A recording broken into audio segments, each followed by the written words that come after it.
menikmati serius di karir, dan prioritas gue kan berubah semenjak bokap gue baru meninggal kan. Prioritas gue sekarang adalah bukan mencari pasangan hidup, tapi gue pengen bikin keluarga gue sustain dulu, mereka happy dulu, mereka secure dulu, barulah gue memikirkan ke arah sana gitu. Karena ya lumayan merubah lah, maksudnya 2021 kemarin lumayan momen buat gue untuk berubah jadi lebih dewasa gitu. Gue ganti prioritas, keadaan keluarga gue tanpa bokap gitu kan. Jadi gue ngerasa gue belum ready, mental gue dan apapun yang gue punya ini belum siap untuk gue. Aku pulang. Oke. Bye. Kopi ya. Love you. Kayak gitu. Jadi emang prioritasnya gue berkarir dari tahun 2018. Jadi ini adalah tahun keempat kayak gitu. Kalau di flashback dari tahun 2018 itu udah casting series, casting sinetron, casting film, ketolak atau enggak casting untuk jadi peran ini tapi dapatnya peran yang lebih kecil, itu tuh udah pernah gue lewatin semua gitu. Makanya ketika dipercaya jadi Pram, pada saat itu gue ini kesempatan emas yang gue nggak mau sia-siakan, gue nggak mau mengecewakan orang yang udah kasih kepercayaan itu.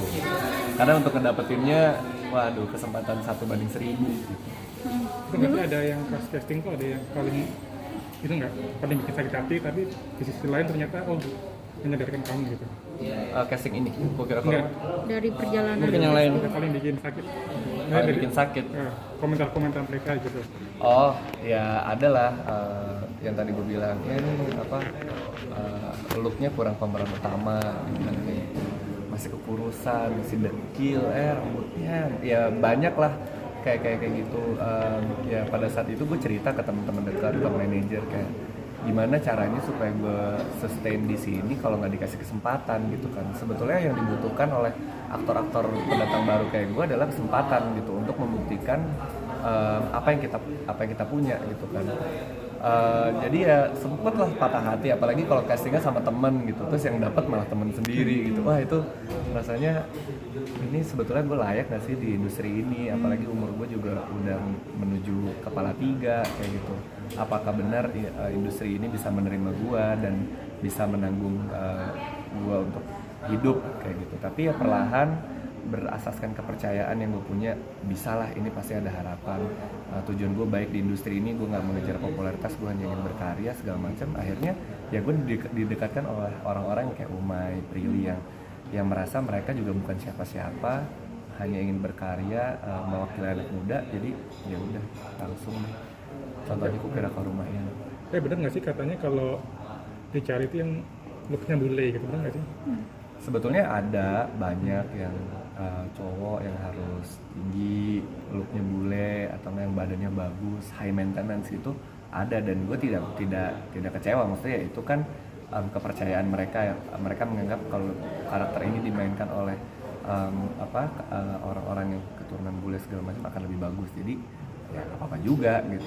Gue punya standar gue sendiri, gue punya keyakinan dan punya skill gue sendiri yang mungkin bukan sama kalian, mungkin sama orang-orang kayak Umay dan yang lain yang bisa melihatnya gitu. Berapa tahun Jordi sampai akhirnya bisa di puncak? Dari gue mulai dari 2018. Jadi ini tahun keempat. Sempat ingin banting setir nggak sih? Sempat putus asa akhirnya mau ya yang lain. Sempat putus asa karena satu, orang tua juga sempat skeptis kan, menganggap ini tuh cuma hobi, teater, acting tuh cuma hobi.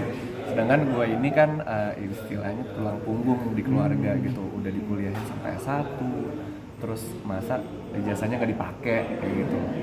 Tapi tetap kekeh tuh, enggak kok, ini emang butuh proses segala macam. Tapi ngelihat dari kenyataan juga ketolak casting gitu. Jadi putus asa, terus sedih, nangis, itu tuh udah gue lewatin semua gitu sampai akhirnya ada di titik ini.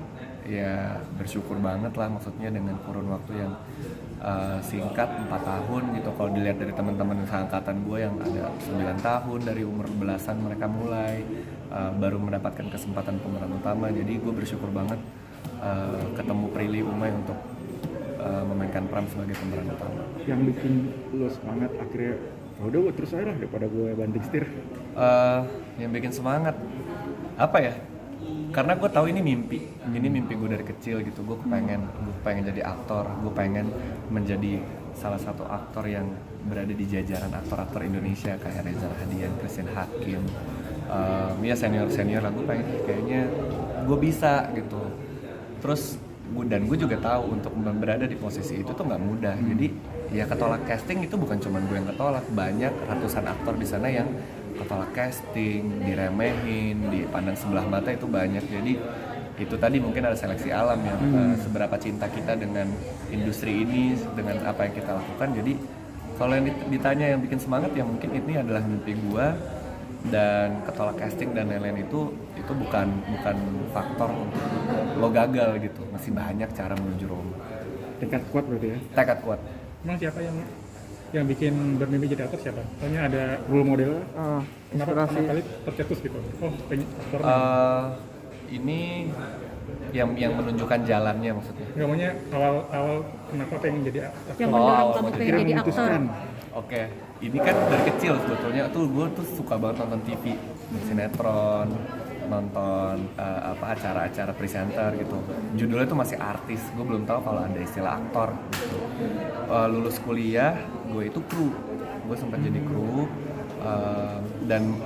dan melihat proses dari awal pembuatan film kan, dari awal casting, reading, workshop sampai syuting tuh gue melihat prosesnya gitu. Dan gue ngerasa kok seru ya, kok gue ngerasa gue bisa juga nih mengikuti proses itu, menjadi orang yang ada di depan kamera bukan cuma di balik layar gitu. Sampai akhirnya tahun 2018 gue memutuskan untuk sekolah acting. Gue sekolah acting, di sana gue ketemu dengan guru-guru gue, Paul Agusta, Kiva Iska, Kiki Narendra.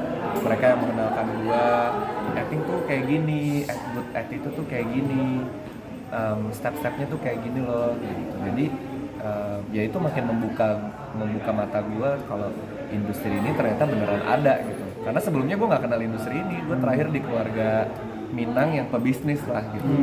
Jadi seni dan acting tuh apa ya, cuman hobi aja gitu, bukan sebuah mata pencaharian lah istilahnya.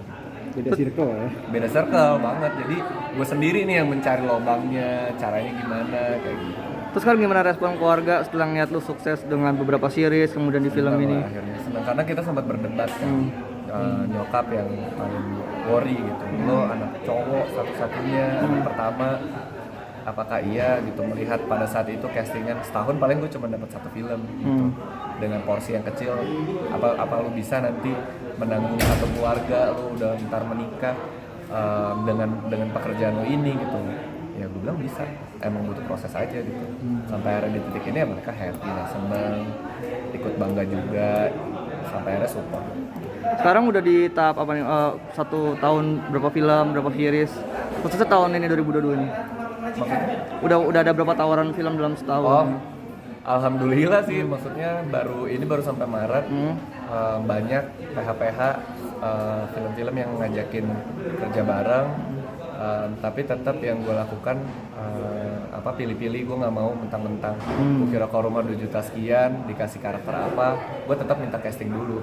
Ayo casting dulu aja, jangan melihat angka jadi gue adalah jaminan film lo bakal 2 juta sekian gitu, nggak mau. Jadi yang gue lakukan dan manajer gue lakukan sekarang, setiap ada ajakan film atau series atau apapun itu, tetap casting dulu biar lo tahu gue ini range-nya sejauh mana, jadi Pak Direkturnya bisa direct gue sejauh apa gitu. Bukan yang karena gue udah 2 juta penonton, ayo sini maju tinggal pilih gitu.